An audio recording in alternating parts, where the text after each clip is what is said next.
ஷேய் பார்வதி அம்மா, பாரத் மாதா எல்லா கோர்ட்ஸ்லேயுமே அந்த ஸ்டாம்பு செல்லாதுப்பா. கணக்கு முடிச்சிட்டாரு, அது செல்லாது. பத்திரப்பதிவில் ஸ்டாம்பு ஒட்டி உள்ள சீல் குத்துறது செல்லாது. கவர்மெண்ட்டு க்ளோஸ் பண்ணிட்டார் நீதிமான். தப்புக்கு மேலே தப்பு பண்ணி உள்ளே வச்சு வெளியில் ஆடுதான், உள்ளே ஆடுதான். அது சரிப்பட்டு வராதுன்ட்டார். அதனால் பிழப்புக்கு உள்ள வழி அவங்களுக்கு லாயருக்கு வழி பண்ணி கொடுப்பார், வழி பண்ணி செய்வார். கவர்மெண்ட்டாக சேர்ப்பார். கவர்மெண்ட் புது கவர்மெண்ட் வரையில் இவங்களுக்கு புது கவர்மெண்ட்டு தான், சம்பளம் தான். ஆனால் இப்படி கூத்து அடிக்கக்கூடாது, கும்மாளம் அடிக்கக்கூடாது, மேலே அடிக்கக்கூடாது. புரிஞ்சுக்கப்பா. சீக்கிரமாக போடுவார், கணக்கு போடுவார். கணக்கு போட்டோன்னே அந்த சம்பள கணக்கு போட்டுருவார். அவங்களுக்கு சம்பளம் போட்டால் இப்போ நிம்மதியாக போவாங்க. இந்த கசேடையெல்லாம் பண்ண மாட்டாங்க.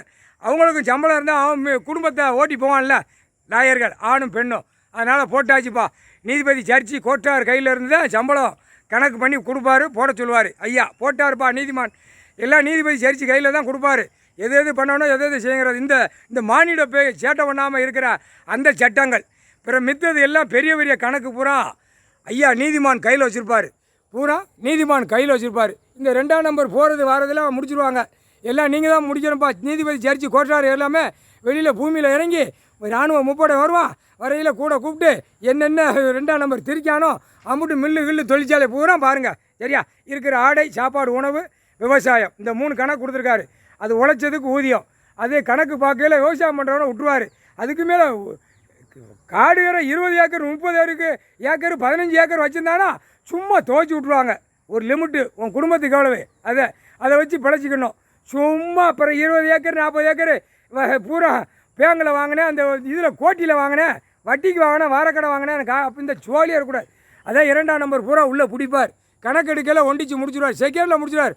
ஒரு பெட்டிஷன் கணக்கு உடனே முடிச்சு கிழிச்சு எறிஞ்சு 4 குடுப்பு 4 இருக்குது ஆணுக்கும் பெண்ணுக்கும்.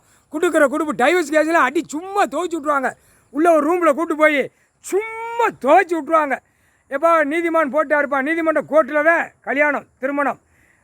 பதிஞ்சுக்கணும், போய்க்கணும். பிறகு சும்மா இந்த அரசியல்வாதி தூக்குற மாதிரி தூக்க முடியாது. சும்மா வெளியில் போய் தூக்கி சுதந்திரமாக ஆட்டுறது சோயா. தப்பு செஞ்சானா அந்த ஸ்பாட்டில் அந்த க்ளோஸ் பண்ணிடுவார். அந்த கணக்கு வரும். அது ஐயா உட்கார்ந்தவொடனே அந்த கணக்கு போடுவார். 10 சட்டம் 3 சட்டம் ஐயா கையில் இருக்கும். 10 சட்டம் விதைப்பார் டெல்லியிலேருந்து தமிழ்நாடு வரைக்கும்.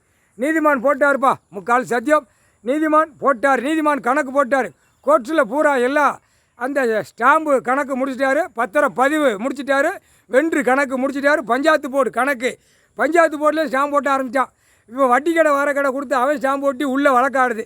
பூரா வட்டி கடை வாரக்கடை உள்ளே வழக்காடுதுலப்பா. அதெல்லாம் சும்மா துவைச்சி விட்ருவாங்க. இந்த காசோலை கொடுத்து சும்மா உள்ளே வந்து வழக்காடிக்கிட்டு இவனுங்களுக்கு பேன் பார்க்கறதுக்கு தான் நமக்கு டைம் வரும் அப்படின்ட்டார். நீதிமான் கணக்கு போட்டார். கொடுக்குற குடுப்பில் ஒழுங்காக போவான். வயிறு நிறையதா, பூமியில் விளைய வச்சு சாப்பிடுதானா, அந்த கணக்கில் தான் விடுவார். அகம்பாதம் பண்ணியிருக்கான். பூமியை பட்டா போட்டு பவர் போட்டு ஐயா கொடுக்கலன்ட்டாருப்பா. கோட்டார் கேட்டுக்கோப்பா. நீதிபதி ஜட்ஜி ஆண் பண்ண நாளை எதுவுமே கொடுக்கலன்ட்டார். என் கணக்கு என் கையில் இருக்குது, துவைச்சி தொங்க விட்டு எடுத்து போடாமட்டார். எல்லாம் சுவை சம்பாத்தியம் பூரா கணக்கு எடுக்கல உள்ளே வருவான். அரசியல்வாதி பல கோடி எல்லாம் அம்பானி கம்பானிலாம் வருவான். கம்பானிலாம் சும்மா துவைச்சி விட்ருவாங்க. அதானி அம்பானி ஒரு 500 வேலுக்கு மேலே கிடக்கான் டெல்லியில், குஜராத்தில், மகாராஷ்டிராவில். அந்த பேரை பூரா பர்முட் ஐட்டத்தை பூரா தூக்கி முப்படை இராணுவ வானரப்படை வரையில் சும்மா துவைச்சி விட்டு 2 குண்டை கசைக்கு விடமிட்டார். முக்கால் சத்தியம் போட்டாச்சுப்பா கணக்கு.